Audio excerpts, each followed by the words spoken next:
السلام عليكم ورحمة الله وبركاته. وردفتوتا فوزي ذاكر أكم فيانا جاكي سني ما شاء الله تبارك الله بقنا في جراتني قالي وني أركفوني أكم نجاكي سني أمة أمانتي براه سن اللي بقنا في جراتني سنين جلا قيام قيا جماعتي ربي بقى قيا كيري قيا جمتشو كنا نوجي ولدي كفاكين ربي يا دكين مرادي كين نوفقوتو سنين جدا هران تنا جمتشو أجائبة جمتشو أجائبة تجرا كنافو جمتشو كو إسني وجنين أكسني دينا ولين قدت تنينا ولين جمدنوف فيديو كنا إسني فورابوف كأي إسنين جدا قالي وني إننا جمتشو كل ما نيوتني أستاذة كينيا كبجماعة جالة ما أستاذة يرود إيرادافو وقال إيراداف نولين تنكمي نولين ركتا تريدو الرانتنا فودارو جيتشورا كنا فوارو زيسانيتي والله بايتو كنا مجمجيسا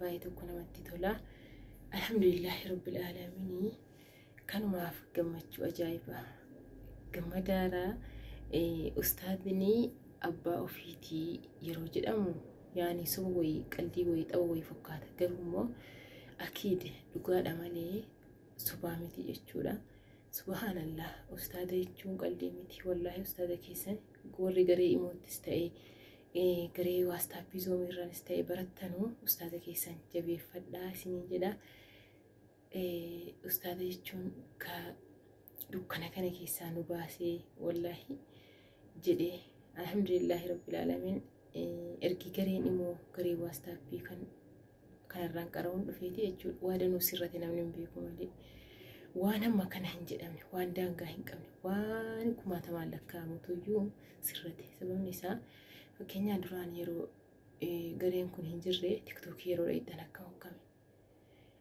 كم جولين غغدتو نمتي غدان نمني سلا كبچادان تاو نسرا بريدي جدو وتالي طبتي مال جدي كايرا فكيسو كان جچودا فكينا ساهم بيكو فيديو كاسيتي كاين يسو اما مو اجول دربا هنده والله يرو الى تنو فيديو نجر بوستي غدتنو فيديو واي مركز ثاني اكاتا قراتي ثاني اكادا استاذ ثاني وانا كنامله تيك توك يرو ريتن لي اكدراني سنا وان انتاني جكي سينركو الحمد لله رب العالمين فيسبوك يرو رفتاني سديري دوبرتين جچودا كنتي الحمد لله رب العالمين برمسا ثاني كبريتو كنمتي تولو اقرب لي الرجالتي برچو جراني الحمد لله رب العالمين كان هندايو انتي اسينو كاي استاذه كينيا وانت ايفي والله جمچون اساني جمچو كينيا قد اساني لي قد كينيا كنافو اكنتي جمدو جرا اسيني جدا والله الحمد لله رب العالمين بيابوني قمتو كويرو هرامتاتي قمتو كونيمو الحمد لله رب العالمين وان بريدو تاتي مالي في قمني سيني اتي بريدو تاتي شريان كين اللي اتون الأوو جتشودا بيا كان رقي رفني واميق اتما براني وان شريا وان ركسي وان همبيني جتشود كاي ركسي اركان اسلاما همبيني براتي كان رقسي اركان ايمانا همبيني براتي كاي رقسي اركان صلاة همبيني براتي الحمد لله رب العالمين أكسيتي كنو أكجايبا جتشودا الحمد لله ربي نساء كينيا فقلني هتاو برمسا كينيا كجايبا برچو جرا كان القسي أليفين همبيني جتشودا مالكتاي أما مو ألف لام جئي برچو جرا الحمد لله رب العالمين والله ربي سبحان الله فقلني هتاو بيجينا ما دفني وادنو سارغچو جرا أربا كان اللي ربي قدتي يرو تكو قلتي فتشو قبل مالي في يرو هندا نما كان بدي ساقو فسوقني أكانو قوتي أكانا نتاتي مالي جتشو نرى قدري جرى اللي بيكو قبل مالي في قافة بيادو فنو أكما كتور أفيادو كراهم دانيو كلي سمال تور هران كان مو الحمد لله رب العالمين أكم جتيرا ما كم كيسا جرا لمن قلتي فني ربي نو قلتي فتو وانجل أمو في والله أربوتا كان لي الحمد لله قلتو من مالي واي فاكتي فداني إيه سلكي هنيان جتشودا أكبر بانت قرآن قراءة waa meeqa barumsa meeqaatama argataa jiraachuu jirra jechuudha. Otuu waayifaa sana nu dhowwatanii gama immoo dhufnee gama waastappii dhufnee diinii kanaan akkanatti wal barree shiriyaan keenya kanarraa nu dhowwaa kanatti immoo nu ajajachuutti hin beekna laa hin barru jechuudha. Sababni hadhaa nu alhamdulillahi rabbil alamin kan alii fi ka'e ahliif lama ga'e jarrillee alhamdulillah hamma ta'e waanii nu deeggaraniidhaaf maaliif amma tokko kennitu waayifaa jechuudha. Nama meeqaatamatu iyyuu jawaala kashaafaatti kennite ka jawaalallee itti kennuuf hin jaallatan simmeedha akkasitti guyyaa biyya dawwalatu qofitti kaardiidhaan dawwalatee taa'u jira. Nummoo alhamdulillahi rabbil alamin rabbi araba kanallee nuuf laaffisee wallaahi rabbiin amrii hundayyuu namaaf laaffisa yoo isin karaa waan jedheen dhageessanii jettanii rabbiin deekuma sana kadhaa keessanillee isiniif dhagaa ammallee rabbiin nama amrii isaa hunda guutu nu haa taasisu walitti qaba keenya.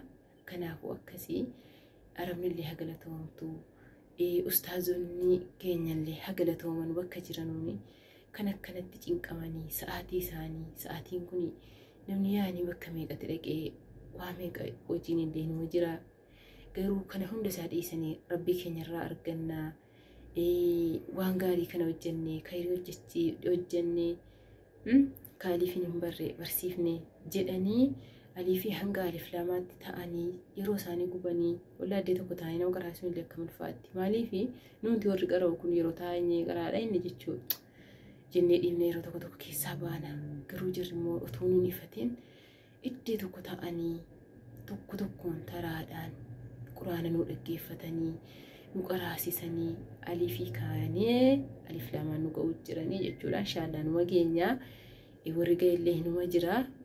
Alhamdulillahi rabbil alamin. Kanaafuu innaa wallahi ustaaza keessan itti jirtan galatoomfadhaa kabajaa jaalladhaa.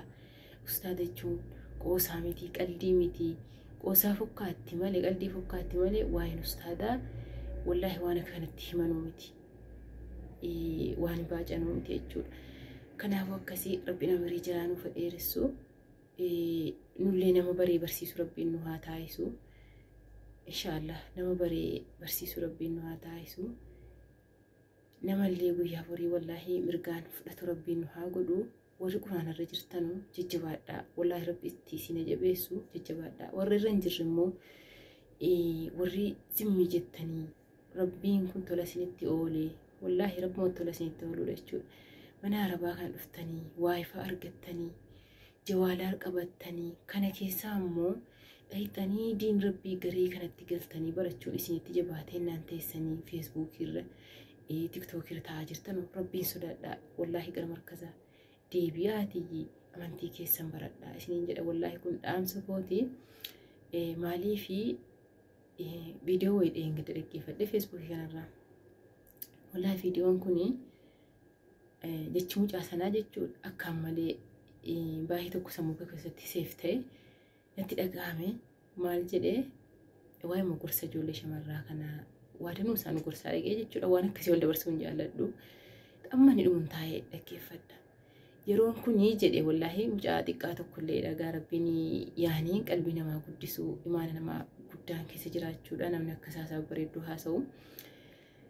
Yeroon kuni lama jedhe mucaan kun yeroon kun lama jedhe isiin tokko jedhe numurte isiin tokko hin murraa jedhe sa'aatiin kun akka seefiti jedhe okay sa'aatiin kun akka seefiti jedhe tokko numuree dabarfataa jedhe tokko immoo nuti samuree dabarfataa jedhe kamuree numuru tuun taane kan murree dabarfannu akka ta'u jedhee jechuudha. Wallahi dhaamsa akka ajaa'ibaa kana ijoollee durbaatiif baay'ee tokko yaani waa dhaamaa fi ture. Waa'ee tiktookii feesbuukii kana fayyadamuu waa'ee sooshaal miidiyaa ilaalchisee mucaan sun irraa haasa'e dhuguma yaani mucaa kanaa jechuun mucaa kana akka malee yeroon itti yaadee asabee ilaalu akiidi yaani yeroon kun akka seefiiti. Yoo ati yeroo kan keetti fayyadamtee hadha yeroo biyya namaa jirtu waayifaan kee ture wallahi ijoo wallahi isiniin jedhaan alhamdulillah rabbil alamin jedhaa mee rabbii keessaniif galata galchaa. Maali wanti isaa amma waayifaa qabatten rabbiin umtillee nunni isu yoonuu yeroo kana itti qoosne quraatii keenya irratti waan akkasitti qoofne sababni isaa amma sa'aatii kana jechuudha nuyi waan hunda isaa ofirkaa qabna. Waayifaan ni jira, jawaalli ni jira. Sa'aatii kana quraana rabbii mana kan kee teessee ati wallaaniin kun bareedaa tokko wayin nuu ba'e nuti ofirratti wallaalaara malee nuti itti fayyadamu wallaalaara malee sa'aatii kana itti qoosuu hin qabnu. Yeroo kana yeroo inni nu muree dabarfatu otoo hin taane kan nu murannee dabarfannu ta'uu qabna jechuudha. Maaliif guyyaan darbite hin deebitu. Guyyaan kaleessa darbite kalas galmoofteetti waan tokko nuuf hin deebiti laa hin deebitu. Kaadha keessa jirru kunis yoo nu khayriidhaan dabarfannes yoo nu sharriidhaan dabarfannes guyyaan darbite hin deebitu jedhanii beektanii amma guyyaa qiyaamaatti hin deebitu. Kanaafuu innaan nama guyyaa hunda khayriidhaan dabarfatu rabbiin nu haa godhu. Amaanaa isinitti ta'u adaraa warri qaraahaan jirre niimaa guddaa isaa keessa jirraa ofirratti wallaalinaa dhiisaa. TikTokiinis Facebookiinis waa tokko faayidaa tokko nuuf hin qabu, waa tokko illee nuuf hin fayyadu. Gama markaza keessaniitti deebi'aati hiriyaa keessanii waliin haasaa akka markaza keessan jirre ittiin nagalchi jedhaati gara markaza keessanii deebi'aa. Barumsa keessan, amantii keessan, diinii keessan baradhaa. Keessumattuu nu dubartiidhaaf baay'ee tokko barbaachisaadha jechuudha. Quraanni kuni kitaaba illee dhaga'uun waan akkasii wanti hundisaayyuu sirriitti nuuf barbaachisaadha. Maaliif jennaani bor immoo yaa rabbii yoo rabbiin nuuf kenne yoo ofii keenyaaf waa barannee sammuu keessaa qabaanne barsiifannee karaa gaarii irratti guddifanna. Yoommoo ofii keenya waa hin barre jechuudha. Akkuma argee ilmoon keenyas guddatte jettee kanaafuu nama baree barsiisu rabbiin nu haa taasisu. Adaraa gara markazaa deebi'aa. Warri keessa hin jirre itti galaa. Warri keessa jirtan immoo maashaallah tabaarakallaa rabbiin keessatti isin jabeessu. Ustaada keessanillee galateeffadhaa, jajjabeessaa, bira dhaabbadhaa amma isin danda'amen. Nam tokko birrii kennitee barattee jedha yaani birrii kana akka waan guddaa wayiitti ilaale.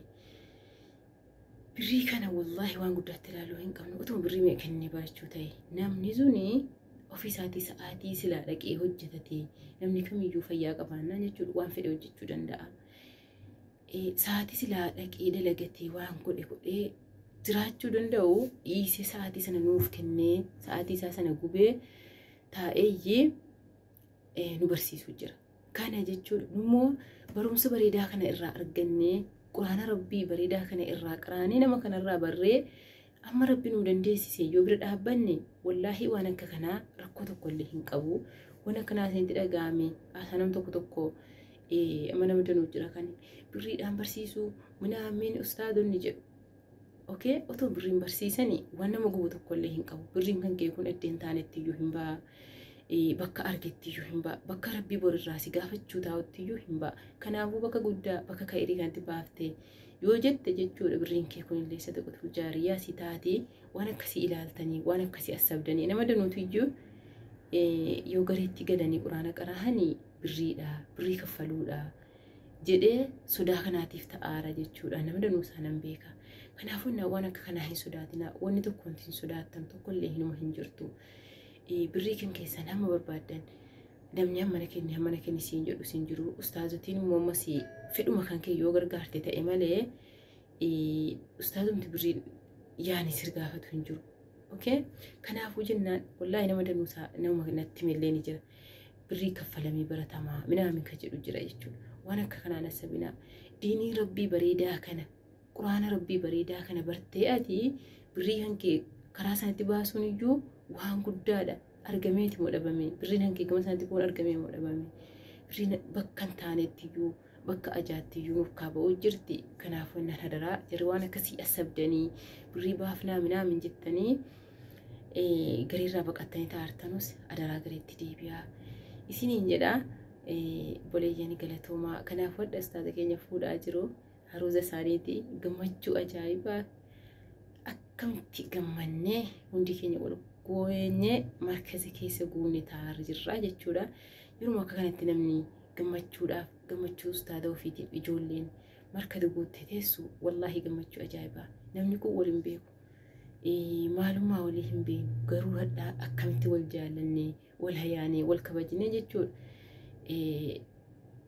Ammuma beeknu wal barsiifnee kadarsii shanaffaa qara'u kadarsii arfaffaa qo'achiisaa akkasitti arraana wal geenye jirra inshallah wallahi rabbiini kan keenya anumaa fi nuuna jedhu hunduma keenya iyyuu nama karaa kairii kanarra jiru kan keessan jirrellee rabbiin of wallaaluu malee kan keessa dhibu kan sa'aatii kana sa'aatii algaa keerra teessee mana kee keessa teessee qiraatii itti qaraatu kanatti kan of wallaalee rafaaru wallahi rabbiini doodoo si godhee jira jechuudha. Du'aayii wayii ofitti kadhu malee maaliif sa'aatiin kun sa'aatii ta'anuu miti. Sa'aatii keetti fayyadame gaafa biyya gallees akka kanaa miti. Gaafa biyya gallee tokkoffaa waayifaa dhabuu dandeenya. Namni danuunsaa yeroo biyya kana jiru gaafa biyya gallee ollaanii irraa hin baduu minaamin jedha. Garuu gaafa biyya galee as buutechi buute isaa dhibama. Sababaa samaan hin beektanii jechuudha jireenya biyya keenya. Ammaan kana immoo alhamdulillahi rabbil aalamiin waayifaan kan arabaatii. Wanta tokko iyyuu rakkoo hin qabu. Jawaala hanga geessitee markata keessee sa'aatii si danda'ametti. Sa'aatii dalagaa kee fixattee teessee quraatii kee qaraatee yoo jettee siif gaariidha. Waa meeqa argataarran biyya arabaa kan dhufne birrii hin dalagataarraa alhamdulillahi rabbil aalamiin. Diin rabbii barachuu jirra alhamdulillahi rabbil aalamiin. Kanaafuu jennaan ofirran taa'inaa daraa buleeyyanii itti jajjabaadhaa. Ofittiin qoosinaa yeroo kan keessan kanadha dabarsitanii otuu waayifaa qabdanuu otuu hunda qabdanuu yeroo dalagaa fixan gara tiktookii gara feesbuukaa deemtanuu kana borimmoo itti gaabbitanii gaabbii daangaa hin qabne. Kanaafuu hadaraa keessan isiniin jedha wallahi gara markazaa deebi'aati diinii kan keessan baradhaa waan shari'aan keessan itti isin ajaju waan inni irraa isin dhorgu kana barachuun qoosaa miti. Nama meeqa ta'utu gaafattanii arkaan islaamaa maal akka ta'e hin beeku. Arkaan imaanaa maal akka ta'e hin beeku. Kanuma baruun immoo waan qallaalee miti jechuudha. Kanaafuu naan daraa gara markazaa deebi'aa. Ofitti hin qalladinaa. Yeroo kan keessan kana yeroottiin kun yeroo akkaan bareedduu, yeroo qaalii, yeroo birriidhaan illee argamtee hin bitamnedha. Yeroon akka kanaa eessa jirti? Mee yeroo dhuma akka kanatti namni isin mana keessan teessanii jawaala keessan irraa namni ollaan irratti isin qaraasisu yeroon kun yeroo qalbii miti biyya keenya sabana durii akkamitti namni qaraa. Amma wanta nayyoo jechuudha biyya bira inni ilaalee fakkeenya akka biyya keenyaatti iddeen guddaa iddee namni itti dhaqee qara'u Hararii jechuudha. Eessaa feessaa ka'ee Jimmaa ka'ee eessaa ka'ee Aati otuu duukaa boossuu ilmoo ofii jechuudha. Sababa qiraatiitiif, sababa ilmi barsiifachuutiif wallahi mee kana asabaa ilaala. Ofitti ilmoo ofii jechuudha. Haati ilmoo jaallattee ofitti hin baaftu. Ilmoon illee akkuma sana jaallattee haadhattee hin baatu abadan. Garuu sababa qiraatiitiif, sababa amantii ofii kana habarattu, ilmoon koo amantii kana habarattu jettee diin rabbii irratti guddifachuudha jettee jechuudha. Ofitti baafteenaan ilmoo naqee waggaa 3 waggaa 4 akkasitti jechuudha. Quraana kana qara'anii deebi'anii mallee maatii ofii dhufanii dubbisanii akkasitti achi deebi'anii barumsa ofiitti fufu. Ammaan kana uumamee asabaa ilaalaa mana keessan teessan waayifaan kan keessanii miti galata rabbii kan arabaa bilaasha wanti hundi kun isin mana keessan teessanii qiraatii keessan itti fufu. Qiraatii bareedduu kan itti fufu kana wanti caalu mee maanni ishimee asabaa ilaalaa isinumti. Isumayyuu otuma biyya jiraatanii jara biyya jiranus kaatee miilaan adeemtee masgida dhaqxee qaraatii jechuudha. Alhamdulillah sanumayyuu amma reefittee jajjabaachuu jammaree malee namni duraan amma kana inoo isu garuu amma alhamdulillah rabbil aalamiin iddoo hundatti iyyuu gallateera diiniini rabbiif galanna ta'u. Dhaqxee miilaan adeemtee jechuudha. Deemtii qaraate nu garuu sichi yaaf biyya gallees abbaa manaa keenyaa wajjin ilmoo keenya guddisaa maal jedhaa irra kan nuuf laaffatu irra kan nuuf mijatu isuma ammaa kana biyya kanatti jechuudha. Waayifaa kan jiraati jawaalli keenyaan teenyee algaa keenya irra teenyee sa'aatiitti hojii arabaa finni dadhabbii keenya kan silaalee inni tiktookii irratti hafuura baafannu kuwaa tokkoyyuu faayidaa waan nuuf hin qabnee fi iddoo quraanaa irratti dhufnee hafuura baafannee achi keessa gallee hamma rabbi nuuf laaffise qara'uutuyyee nuuf barbaachisa. Kanaafuu innaan gara ustaazaa markaza keessanii adeemaa isiniin jedha. Akkasii obboleeyyanii nama gorsa walitti fayyadamu illee rabbiin nu haa godhu. Nama yeroo keenyatti fayyadamu rabbiin nu haa godhu. Sa'aatii kana bilaashee gogoonee rabbi guyyaa borii irraa nu gaafachuuf jira. Sa'aatii keessan bilaashan godhinaa sa'aatii keessan itti fayyadamaa isiniin jedha. Galatoomaa